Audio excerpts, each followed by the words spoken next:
Next നമ്മൾ കഞ്ഞി തേങ്ങയും ജീരകമെല്ലാം പൊടി മിക്സാക്കി പഞ്ചസാര ഇട്ടിട്ടുണ്ട്. പിന്നെ ഒന്ന് ഇളക്കി കൊടുക്കും.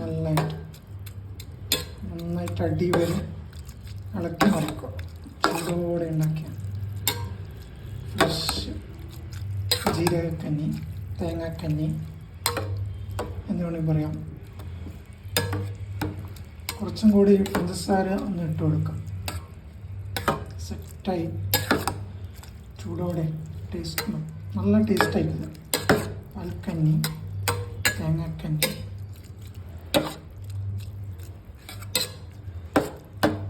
ഇളക്കി മറിക്കും.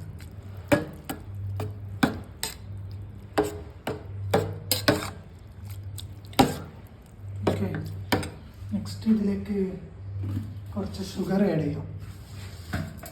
ഷുഗർ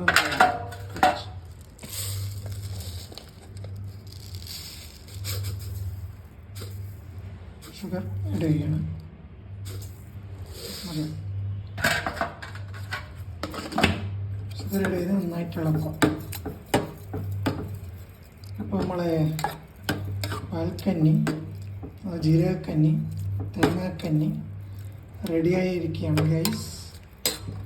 ഇപ്പോൾ നല്ല നട്ടുച്ച സമയമാണ്.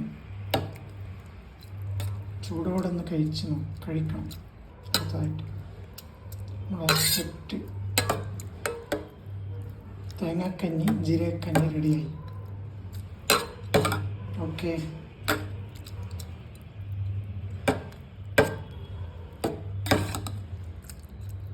കാണുന്നുണ്ടല്ലോ ഗൈസ്,